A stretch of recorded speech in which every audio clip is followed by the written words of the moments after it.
Halo saudara-saudara semua, selamat siang. Kembali bertemu dengan saya Hendy. Kali ini saya akan mengajar seri Didaskalia atau pengajaran berikutnya yang saya beri judul tentang doktrin dan kamar tidur. Nah, saudara-saudara, apa yang harus kita kerjakan ya ketika kita sebagai orang percaya, misalnya kita sudah berdoa, ya, kita membaca Alkitab atau firman Tuhan setiap hari, bahkan kita mendengar firman Tuhan, ya, baik hari-hari ini kita mendengarnya melalui online di YouTube, di Facebook dan segala media sosial lainnya. Bahkan setiap hari kita mungkin membaca dari WA atau pesan-pesan dari medsos, ya, tentang segala hal yang berhubungan dengan spiritualitas kita, firman Tuhan. Bahkan ketika saudara mungkin mendengar atau mempelajari pengajaran-pengajaran yang telah saya banyak berikan lewat YouTube ataupun di Facebook. Nah, itu semuanya untuk apa, saudara-saudara? Ketika kita sudah mempelajari, mendengar, bahkan kita bisa memahami, mengerti sebagian atau sepenuhnya yang kita sudah pelajari. Baik itu tentang doa, tentang doktrin, ya, tentang teologi, bahkan tentang pengajaran-pengajaran spiritualitas. Nah, kali ini saya akan mencoba untuk memberikan jawaban yang menurut saya itu penting untuk kita pahami dan kita kerjakan bersama saudara-saudara. Jadi latihan ya di dalam spiritual itu ada dua ya, latihan jiwani dan badani. Nah, ketika kita mendengar atau mempelajari hal-hal yang tadi saya sebutkan, itu sebetulnya adalah seperti kita itu berlatih otot-otot rohani kita. Sama seperti kita mengonsumsi makanan atau minuman atau suplemen vitamin, itu adalah untuk mengencangkan, melatih, bahkan membentuk tubuh kita sedemikian rupa. Tetapi kita juga ingat bahwa manusia itu bukan hanya terdiri dari tubuh jasmani, tapi di dalam tubuh yang jasmani itu ada jiwani. Perlu latih, kita beli suplemen, kita makan. Nah, di saat kita mempelajari, ya, membahas ataupun mendengar tentang firman Allah atau doktrin ini adalah satu asupan makanan suplemen rohani atau jiwani bagi kita, dan itulah yang akan diolah, dilatih di dalam jiwa kita. Nah, saudara-saudara, nah itu semua ketika saudara berdoa, ketika saudara melakukan sesuatu, ya, bahkan mengerjakan apa yang saudara yakini di dalam firman Tuhan, doktrin dan semuanya, itu adalah pada dasarnya itu tumbuh dari yang namanya doktrin atau ajaran, ya.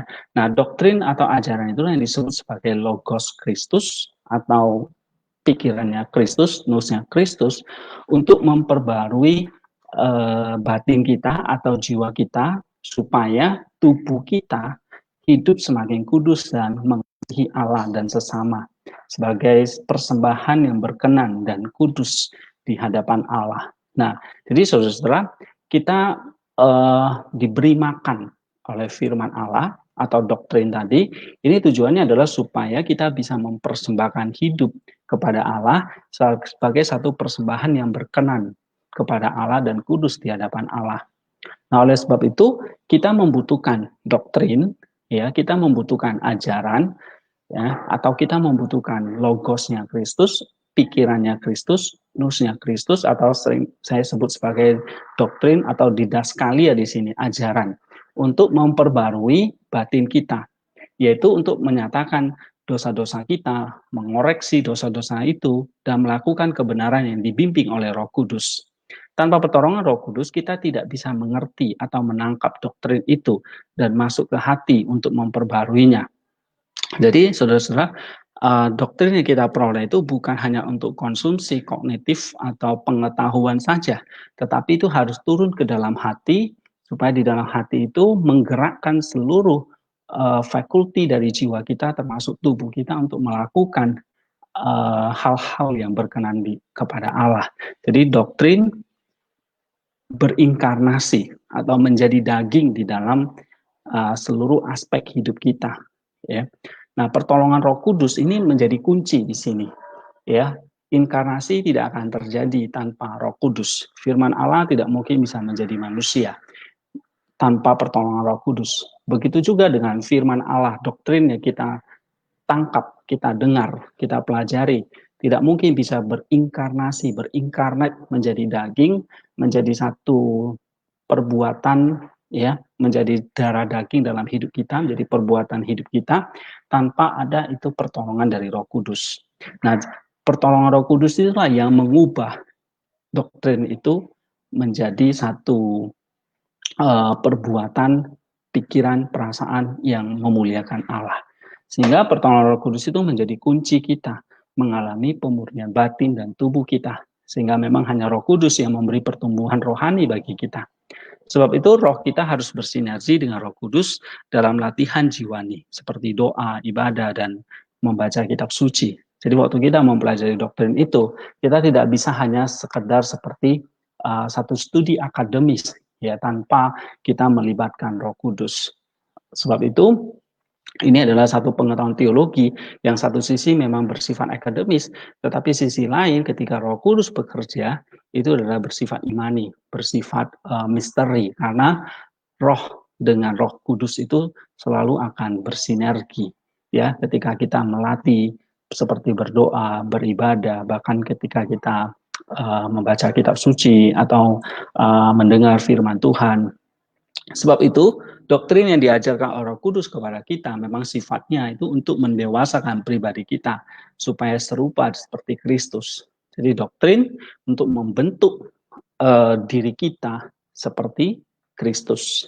Sama seperti kalau kita mengkonsumsi makanan tertentu, itu membentuk otot-otot di dalam tubuh kita. Ketika kita mengkonsumsi doktrin, itu akan membentuk jiwa kita, otot-otot jiwa kita itu seperti Kristus. Nah, doktrin sifatnya itu personal, bahkan sampai ke kamar tidur kita pribadi. Artinya, sejak kita bangun tidur, sampai kita masuk kembali ke kamar tidur, dan bangun lagi, hidup kita dipimpin oleh doktrin itu. Jadi doktrin itu bukan hanya waktu kita ada di gereja, atau hanya waktu kita lagi baca kitab suci, atau waktu kita lagi berdoa, tetapi doktrin itu inkarnat ketika kita bangun tidur, sampai kita tidur kembali. Itulah doktrin, itulah teologi, itulah pengetahuan spiritual yang kita peroleh dari ketika kita beribadah atau membaca kitab suci. Jadi doktrin itu bukan hanya di atas kertas, ya, atau di dalam Alkitab saja yang kita bisa pelajari, tetapi doktrin itu nyata, ya, ketika kita bangun tidur sampai kita tidur kembali. Jadi apa yang kita lakukan, ya, baik ketika kita berjalan atau tidur atau kita berkomunikasi dengan orang lain, ya, kita bekerja, bahkan di saat kita menjaga anak, menggendong anak, ya, atau di saat kita memasak untuk keluarga kita, atau di saat kita menyusui, di saat kita menyapu, mengempel, dan sebagainya, disitulah doktrin itu bekerja.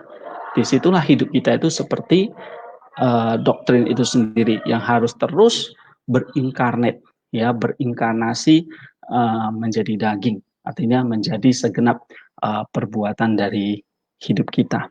Nah, doktrin itu bukan sekedar konsep atau teori tentang Allah, tetapi adalah pribadi Kristus dan logosnya yang tinggal di dalam hati kita oleh pertolongan Roh Kudus. Doktrin itu ada di dalam hati, lalu menghidupi kita seperti yang Tuhan Yesus ajarkan. Manusia hidup bukan dari setiap firman yang keluar dari mulut Allah. Matius 4 ayat keempat. Doktrin sama seperti makanan bagi jiwa kita yang bekerja dari dalam untuk memberi kita hidup. Ya, jadi saudara-saudara, kehidupan rohani yang sehat berasal dari doktrin yang sehat yang masuk ke dalam jiwa kita. Doktrin bekerja dari dalam dan perbuatan kita menjadi ukuran kehidupan rohani yang sehat. Dan itu bisa dinilai sejak kita bangun tidur sampai kita tidur kembali. Doktrin selalu hadir dimanapun kita berada. Dia menilai segala perbuatan kita, apakah berkenan atau salah, reproof, baik di dalam pikiran, ucapan, dan tindakan kita sehari-hari. Doktrin juga bekerja mengoreksi perbuatan kita, correction, sehingga kita bisa berbuat yang benar dan baik bagi sesama, good works. Jadi doktrin itu sifatnya selalu reproof, corrections, dan good works. Ya, ini adalah hasil kerja doktrin di dalam hati kita. Reproof, corrections, dan good works adalah pertumbuhan rohani kita sehari-hari. Ketika ketiga hal ini terjadi, ini membuktikan kita hidup dari doktrin atau firman Allah yang hidup itu. Dan hidup kita pasti bertumbuh, yaitu semakin dimurnikan, baik jiwa, roh, dan tubuh kita. Nah, inilah yang sering saya sebut sebagai latihan atau pemurnian, purifikasi baik jiwani dan badani kita. Nah, saudara-saudara, mari kita yang telah menjadi manusia baru, ingatlah selalu dalam kewaspadaan dan keberjagaan batin atau nepsis tentang doktrin ini. Sebab itu, membaca firman Tuhan setiap hari dalam doa akan membuat kita tuh semakin mengerti dan mengingat doktrin. Sehingga hidup kita dituntun oleh doktrin yang diajarkan oleh Roh Kudus. Itulah artinya hidup kita dipimpin oleh Roh Kudus. Ya, yang ditulis oleh Rasul Paulus dalam Galatia 5 ayat 16. Yang menghasilkan satu kehidupan yang berbuah, ya, kita bisa baca dalam Galatia 5 ayat 22-23, dan hidup yang semakin kudus, Galatia 5 ayat 24. Jadi kuncinya adalah membiarkan doktrin itu menguasai setiap langkah hidup sampai wilayah privasi kita. Sehingga tadi saya katakan, doktrin itu apa? Begitu kamu bangun tidur, disitulah hidupmu dipimpin oleh doktrin sampai kamu tidur kembali. Nah, doktrin tidak hanya sampai di ruang kelas atau di ruang ibadah, gereja atau doa, tetapi juga sampai di dapur, di ruang makan, di ruang belajar, di tempat kerja, di sekolah, di masyarakat, sampai ruang privasi kita. Ya, inilah termasuk kamar tidur kita. Nah, saudara-saudara, ada satu perkataan yang baik ya dari Frater Anthony Coniaris. Dia mengatakan, ketika Musa mendekati atau melihat semak yang terbakar itu, dan dia tahu itu adalah kehadiran Allah yang memanggil dia, sehingga dia melepaskan sepatunya, tempat di mana dia sedang berdiri. Jadi dia melepaskan sandalnya ya dalam Keluaran 3 ayat 5. Nah, sama kehidupan spiritual kita, kehidupan kita lah ya. Ini adalah satu usaha kita untuk melepaskan sandal kita di hadapan Allah. Nah, ketika kamu ada di dapur sedang memasak, itu adalah sebuah altar kamu. Ya, itu artinya kamu sedang berdiri di hadapan Allah untuk melepaskan sandal ketika kamu ada di dapur sekalipun. Atau ketika kamu sedang mengajar di sekolah, itu adalah altarmu. Ketika seorang ibu atau seorang ayah yang harus bangun tengah malam, ya, untuk memberi susu atau membuat susu, menenangkan anaknya yang sedang nangis, itu adalah altar. Ketika kamu sedang mengerjakan tugas rumahmu, PR-mu, atau tugas-tugas di sekolah, itu adalah altarmu. Ketika kamu sedang memandikan bayi, ya, atau kamu sedang menyusui bayimu, itu adalah altarmu. Ketika kamu sedang memasak untuk keluargamu, itu adalah altarmu. Ya, kita tidak mengunci Yesus di gereja ketika kita ada di rumah, tetapi kita membawa dia bersama dengan kita. Ya, kita tidak mengunci doktrin itu hanya di pikiran kita, di otak kita, tetapi kita mengolah doktrin itu oleh pertolongan Roh Kudus menjadi satu power, satu guidance untuk menuntun kita. Nah, kita tidak meninggalkan gereja, ya, setelah liturgi, lalu kita lupakan, tetapi hidup ini adalah liturgical life, sacramental life. Ya, semua hidup kita, aspek hidup kita itu adalah spiritual. Sebab kita sudah dipenuhi oleh Roh Kudus, oleh Roh Allah yang selalu hadir, ya, dan itu menunjukkan kehadiran Allah dan kemuliaannya. Jadi setiap tindakan dari orang percaya itu adalah spiritual act, ya, satu perbuatan spiritual yang selalu, artinya yang selalu diinspirasi dan dituntun oleh Roh Kudus. Jadi kalau kita katakan spiritual itu bukan ada kayak dikotomi, ini hidup ini ada hal-hal yang duniawi dan satu lagi hal-hal yang rohani gitu. Ya kadang-kadang kita bisa membedakan dalam aspek tertentu ya. Tapi sebetulnya dalam hal ini saya berbicara bahwa tidak seperti itu. Karena setiap tindakan kita, every actions our of the Christian itu should be a spiritual act. Because apa? Karena setiap tindakan kita itu adalah yang dituntun oleh doktrin. Yang artinya diinspirasi dan dituntun oleh Roh Kudus. Ya, spirituality is an effect. Spirituality itu bukanlah teori, tetapi berefek, membuka hidup kita itu kepada Allah, menuntun, membuka jalan hidup kita itu jalan menuju kepada Dia. Ya, jadi bisa dijelaskan secara biblical itu adalah being holy as God is holy. Jadi kita menjadi kudus sebab Allah itu kudus. Seeking first the kingdom of God and His righteousness, kata Kristus ya. Carilah dahulu kerajaan Allah dan kebenarannya. Putting on Christ, ya, memakai Kristus. Being filled with all the fullness of God, ya, dipenuhi oleh kepenuhan Allah. Nah, ini yang dikatakan oleh Saint Seraphim of Sarov ya, mengajarkan bahwa the true Christian life is to be clothed with the Holy Spirit. Jadi kehidupan orang Kristen yang sejati itu adalah berpakaian Roh Kudus. To live is to be in the fullness of the Spirit. Artinya hidup kita itu adalah hidup yang dipenuhi oleh Roh Kudus. Ini kata Seraphim dari Sarov ya. John Chrysostom juga mengajarkan hal yang menarik kepada kita ya. The sun gives for light. Matahari memberikan sinar kepada siapa saja ya. Animals breathe out. They cannot help doing so. Dan binatang itu pasti bernafas dan kita nggak perlu menolong dia untuk bernafas ya. Ikan berenang di sungai ataupun di laut dan dia otomatis dia bisa, tidak ada yang perlu kita ajarkan.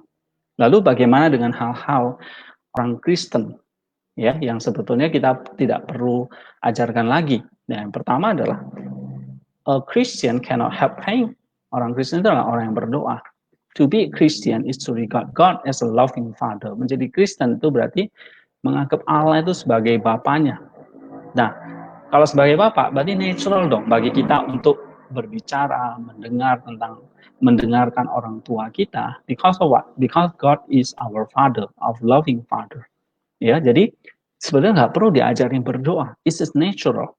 Ya, sama seperti ikan yang berenang, this is natural. Sama seperti matahari yang bersinar, this is natural. Lalu yang kedua, a Christian cannot help praising God and giving praise to Him. Ya, jadi seorang Kristen itu nggak perlu diajarin gimana dia memuji Allah dan memberikan pujian kepada Dia. Karena apa? To be Christian is to affirm God as creator of the universe. Dia katakan. Jadi orang Kristen itu adalah mengakui Allah sebagai pencipta akan alam semesta ini. Ya, when a Christian look at the beauty and glory of what God has made, praise and thanksgiving pour from the lips. Jadi ketika orang Kristen itu melihat betapa indahnya dan mulianya apa yang Tuhan ciptakan, maka otomatis ya kita akan memberi pujian dan ucapan syukur dari bibir kita. Kemudian yang ketiga, a Christian cannot help being generous. Harusnya tidak perlu secara natural kita menjadi orang yang generous. Sebab apa? A Christian is to acknowledge that everything belongs to God. Karena segala sesuatu yang kita miliki adalah miliknya Allah. And that human beings are mere stewards of what they possess. Ya, dan manusia itu adalah hanya menjadi pengelola dari apa yang dia miliki. So, naturally kita share ya our possession milik kita bersama dengan orang-orang yang membutuhkan. Keempat, a Christian cannot help reading the scripture and also studying the insights of other Christian. Ya, jadi orang Kristen itu naturnya ya reading the Bible, gitu loh, belajari apa yang Tuhan inginkan. Because of what? To be Christian is to rejoice in the power of the Holy Spirit. Karena menjadi orang Kristen itu adalah bersukacita di dalam kuasa Roh Kudus. And the Spirit speak to us through the scripture and through the insights of our spiritual brothers and sisters. Jadi ketika Roh Kudus itu selalu berbicara melalui kitab suci dan memberikan kita pemahaman atau spiritual insight ya tentang sesama kita. Nah, saudara-saudara, ini menarik sekali. Ya, kita harus tahu apa sih jadi orang Kristen dan naturalnya apa. Nah, menurut John Chrysostom ya seperti berdoa, memuji Allah, generous, dan membaca kitab suci. It's natural for us. Seperti kita nggak perlu ajarin ikan untuk berenang. Kalau kita tidak perlu ajarin binatang tertentu untuk bernafas, ya, because this is all natural. Nah, ketika kita memiliki itu, ya, maka kita akan menjadi orang Kristen yang hidup. Oke, saudara, sebelum saya tutup, ada beberapa perkataan atau exhortation ya, the sayings dari the Holy Fathers of the Desert Fathers ya, para bapak padang gurun tentang spiritualitas atau tentang bagaimana doktrin yang kita pelajari itu mendorong kita mencapai perfection ya, kesempurnaan. Ada yang bertanya kepada Saint Anthony ya, atau Abba Anthony, by observing which shall I be pleasing to God? Ya, dengan cara apa sih saya bisa menyenangkan Allah? Lalu Anthony itu menjawab, ya, perhatikan apa yang akan saya jawab kepadamu ya, ceritakan kepadamu. Always have God before your eyes wherever you go. Ya, jadi memiliki Allah di hadapan matamu. Ya, jadi selalu lihatlah Allah dimanapun kamu pergi. Lalu, whatever you are doing, have the testimony from the Holy Scripture to hand. Jadi apapun yang kamu kerjakan, ya hendaklah punya kesaksian dari apa yang Alkitab. Ya, jadi kamu di dalam tanganmu itu punya Holy Scripture. Wherever you are living, do not be hurry to move away. Jadi dimanapun kamu sedang berada, ya jangan terburu-buru untuk selalu berpindah. Gitu. Observe these three precept and you will be safe. Ya, jadi perhatikanlah ketiga hal itu dan kamu akan diselamatkan. Jadi di sini dikatakan always have God before your eyes, have the testimony from the Holy Scripture. Lalu yang ketiga, do not be in a hurry to move away. Ya, nah ini ketiga hal inilah kita bisa melakukan hal yang menyenangkan Allah. Kata Abba Anthony. Kemudian yang kedua, Abba Pambo itu bertanya kepada Abba Anthony, apa yang harus saya lakukan? Lalu Anthony menjawab, have no confidence in your own righteousness. Jangan sombong dengan kebenaranmu sendiri. Ya, have no regrets about the past action. Ya, jangan menyesal atau jangan tapi bangkitlah dari kesalahan-kesalahanmu gitu ya. Get your tongue and your belly under control. Ya, jadi kuasailah lidahmu atau mulutmu dan perutmu. Jadi ini menarik sekali ya, tiga hal yang penting ini. Tidak sombong, ya, tapi repentance, bangkit dan bertobat, selalu menyadari kesalahan ya dan memperbaikinya. Lalu yang ketiga menguasai mulut, lidah kita dan perut kita. Kemudian dari Gregory Nazianzus, ya Nazianzus dia berkata, God requires these three things of every person who have received baptism. Yeah. Correct faith of the soul, truth of the tongue, self-control of the body. Jadi Allah meminta kita untuk mengerjakan tiga hal ini ya setelah kita dibaptis. Yang pertama, carilah terus belajar tentang iman yang benar, ya. Lalu turunkan ke dalam mulut kita, lalu kuasailah tubuhmu, gitu. Nah ini kata Gregory. Ya. Kemudian Evagrius berkata gini, ketika ada orang yang bertanya kepada dia ya, a dry and monotone diet coupled with love speedily bring the monk to the heaven of apatheia. Jadi ketika kita melakukan diet rohani, gitu ya, dengan kasih, maka itu akan membawa kita the heaven of apatheia, ke kemampuan kita untuk menguasai hawa nafsu. Ya, jadi ini apatheia, seperti kita diberi satu kekuatan atau kemampuan to control our body, our patience, ya, to control our tongue dan sebagainya. Itu apatheia. Kemudian Evagrius berkata lagi, when one of the monks was informed of the death of his father, he said to the messenger, stop blaspheming, for my father is immortal. Ya, ketika salah satu biarawan itu diberitahu tentang kematian dari ayahnya, ya, lalu dia berkata kepada si penyampai pesan itu, jangan menghujat, sebab Bapakku adalah kekal. Gitu. Aba Makarius berkata kepada Aba Zakaria, dia katakan, tell me what is the task of the monk? Ya, ceritakan kepadaku apa tugas dari seorang biarawan. You asking me, Father? He said, Aba Makarius said, I have full confidence in you, Zacharias my son, for there is one who is goading me to question you. Lalu Aba Zacharias berkata, in my opinion, to course oneself in all things, that is the task of the monk. Ya, luar biasa.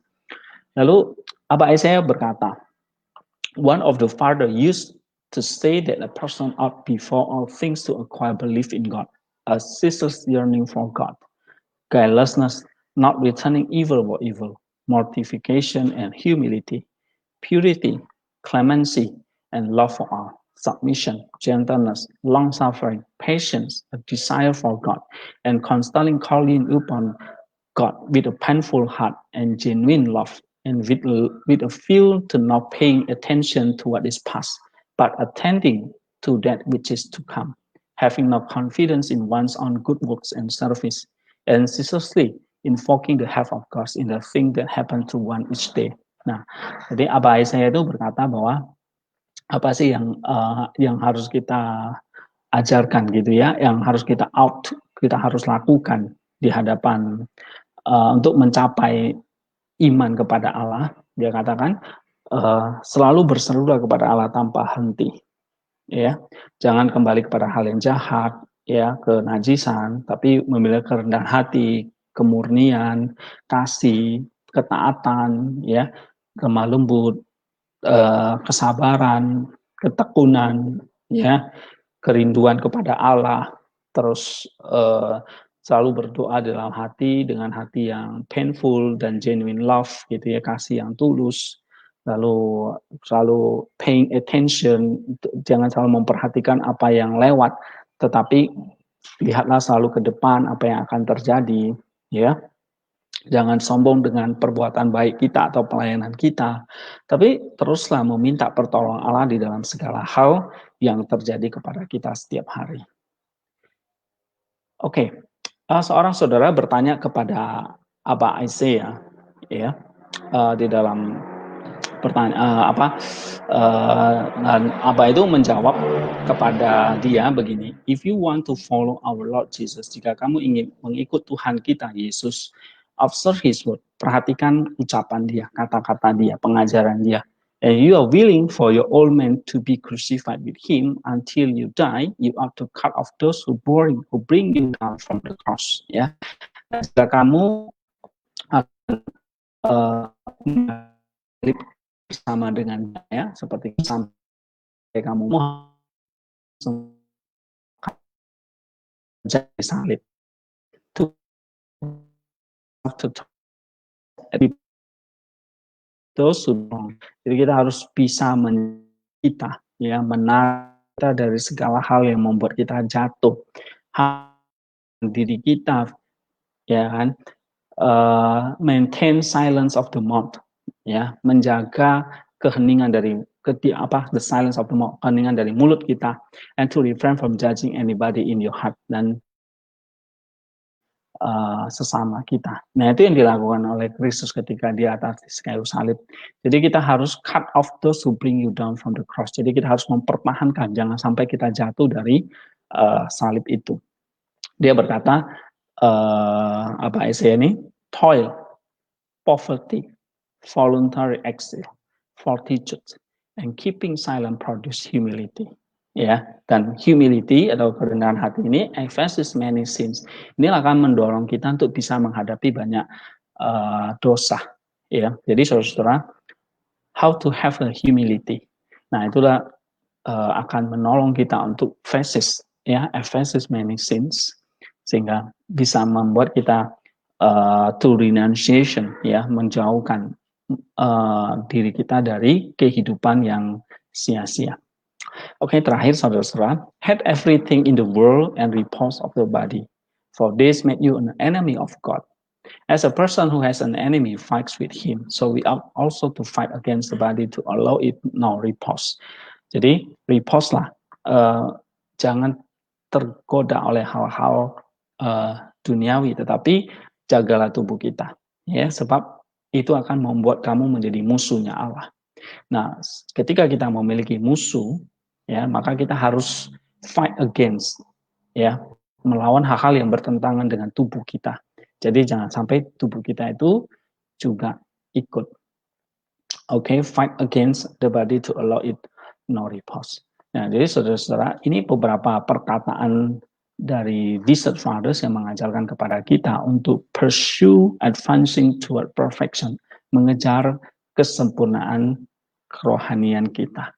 Jadi inilah yang kita kerjakan sehari-hari, ya, bahwa doktrin itu atau ajaran itu yang kita dengar bukan hanya sekedar pemahaman atau pengertian saja, ya, bukan hanya sekedar itu adalah logos saja, tetapi it must be incarnate, harus diinkarnasikan menjadi daging. Artinya apa?